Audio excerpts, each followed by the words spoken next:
आदमी की मौत हो चुकी है 15-20 दिन के अंदर। और सांस बुखार आता है, बस सांस कमी, पानी खत्म। शाम को गला बुखार आ गया, सवेरे गला खत्म हो गया। जानकारी मिलती है एक दिन में 5-5 आदमी मरते हैं। अब यही जानकारी मिल रही कि फलाने मरी गए, ठिकाने मरी गए, ऐसे सब पता लागत। करीब 20 आदमी मर चुका, 20-25।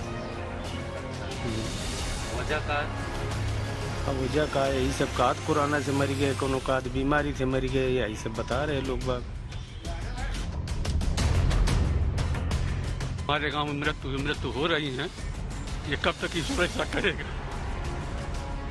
कानपुर से 50 किलोमीटर दूर उस जगह पर मौजूद हूं जो घाटमपुर से करीब 4 किलोमीटर पहले पड़ता है और इस जगह का नाम है जहांगीराबाद। यहां पर बहुत सारे लोगों की मौतें हुई हैं। गांव में जिस तरीके से लोगों को इस बात का पता नहीं चल पा रहा है कि उनको बुखार होता है, बुखार होने के बाद खांसी, इसके साथ ही ऑक्सीजन लेवल कम होता है और इन तमाम चीजों को देखते हुए यहाँ स्वास्थ्य सुविधाएं ज्यादा बेहतर नहीं है। इस वजह से लोगों को कुछ पता नहीं चल पा रहा है और भारी संख्या में लोगों की मौत हो रही है। उत्तर प्रदेश प्रशासन को इस ओर ध्यान देना पड़ेगा और गांव की तरफ एक तरफ ये देखना होगा कि स्वास्थ्य सेवाएं वहां पर किस तरीके से आगे बढ़ सके। इस गांव के लोगों ने हमारी टीम को बताया कि मरने वालों को सर्दी, खांसी, जुकाम, बुखार होने के बाद सांस लेने में तकलीफ हुई और उसके बाद उन्होंने दम तोड़ दिया। ये सब इतनी तेजी से हो रहा है कि मरीजों को अस्पताल तक ले जाने का वक्त नहीं मिल पा रहा। लेकिन बड़ा सवाल ये है, क्या इस सब के पीछे कोरोना? कानपुर शहर से 50 किलोमीटर दूर इस जहांगीराबाद गांव में पिछले 20 दिनों में 25 से 30 लोगों की मौत हो गई है। लोगों का ये कहना है कि बहुत सारे लोगों को बुखार, खांसी, जुकाम हुआ और उसके बाद उनकी मौत हो गई। गांव में यहाँ पर आपको दिखाना चाहेंगे कि किस तरीके से लोग, जो गलियां हैं वो यहाँ पर सन्नाटा पसरा हुआ है। लोग हालांकि यहाँ कोशिश ये नहीं कर रहे हैं कि उनको मास्क किस तरीके से लगाना है, सावधानी कैसे बरतनी है। गांव में बहुत सारे लोग अभी भी अपने आप को यहाँ पर सही तरीके से सुरक्षित नहीं रख रहे हैं। ये दावा अपने आप में बहुत चौंकाने वाला है कि जिस गांव में लगातार संदिग्ध मौत हो रही है, वहाँ प्रशासन टेस्ट तक करवाने का वक्त नहीं निकाल पा रहा। ये जानने में उसकी कोई दिलचस्पी नहीं है कि आखिर इस गांव में इतनी मौत क्यों हो रही है।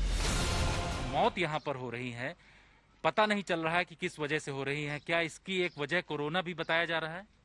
जी, इससे स्पष्टीकरण अभी तो नहीं है कि किस वजह से मौतें हो रही हैं, लेकिन हाँ ये पता चलता है कि सांस लेने में दिक्कत की समस्याओं से अधिकतर लोगों की मौत यहाँ हुई है और शासन या प्रशासन के द्वारा कोई भी यहाँ सहायता नहीं मिल पाती है।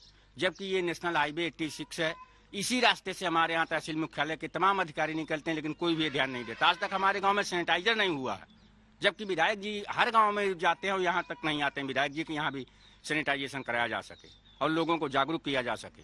ऐसा कोई भी कदम शासन का या प्रशासन के द्वारा नहीं उठाया जाता है। कि लॉकडाउन चल रहा है, आप देख सकते हैं यहाँ के, ये लॉकडाउन लगता है आपको, लॉकडाउन का कोई भी पालन हमारे गांव में नहीं होता है।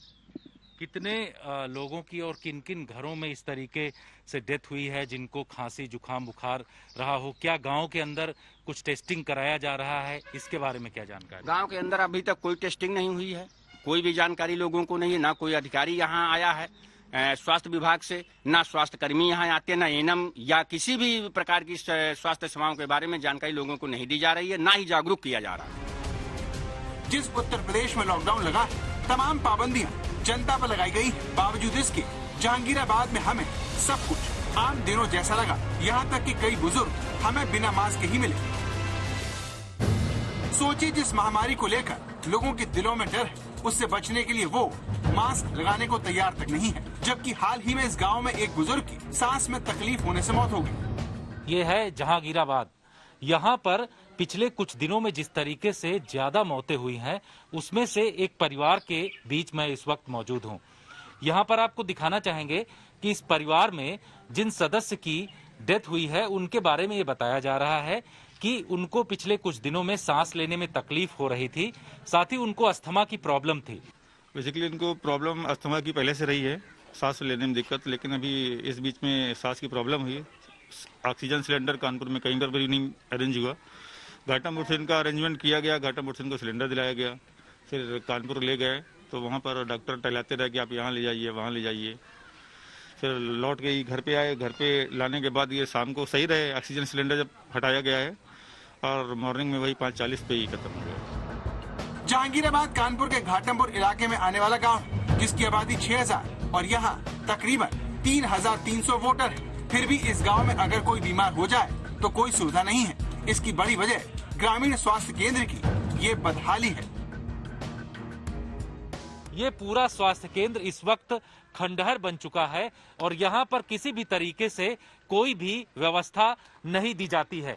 यहाँ स्वास्थ्य केंद्र पर ताला लगा हुआ है और यहाँ लिखा हुआ है स्वास्थ्य केंद्र जहांगीराबाद। कानपुर के घाटमपुर के एक और गांव परास में भी लगातार संदिग्ध मौत हो रही है। दावा है कि मरने वालों में कोरोना जैसे लक्षण है। गांव के लोगों ने बाकायदा मरने वालों की लिस्ट तक तैयार की है, जिसमें मरने वालों का आंकड़ा 33 तक पहुंच गया है। गांव वालों का दावा है कि सभी कोरोना से मरे, लेकिन इसकी सच्चाई जानने के लिए अभी तक शासन की तरफ से कोई भी नहीं आया है। शासन प्रशासन स्वयं सब देख रहा है, क्या कर रहा है, सब बातचीत कर रहे हैं, ये करेंगे वो करेंगे। आज तक कुछ नहीं है यहाँ पर, कोई भी यहाँ पर आज तक। एक दिन आए इधर उधर वो छिड़कते फिरते रहे, न दवाइयाँ मिली न कुछ मिला। जब भी कोई जाता है आए, 2-4 लोगों को देखा, देख कर चले गए, भग गए यहाँ से। सोचिए, जिस कोरोना की दूसरी लहर ने सारे देश को परेशान कर रखा है, जिसके गांव में जाने का खतरा मंडरा रहा है, उस महामारी को लेकर प्रशासन का रवैया कितना चिंताजनक है। गांव वाले खुद मिल करके यहाँ पर सैनिटाइजेशन का काम कर रहे हैं। आप देखिए किस तरीके से गांव वालों की तरफ से सैनिटाइजेशन किया जा रहा है, लेकिन स्वास्थ्य विभाग का यहाँ पर कोई टीम नहीं दिखाई पड़ रही है। स्वास्थ्य विभाग की टीम यहाँ पर नदारत है। सवाल यह है कि कानपुर के पास के इन 2 गांव लोग क्यों मर रहे हैं? गांव के लोगों का आखिर टेस्ट क्यों नहीं करवाया जा रहा? प्रशासन अब किस बात का इंतजार कर रहा है? जितेंद्र बहादुर सिंह, कानपुर, आज तक।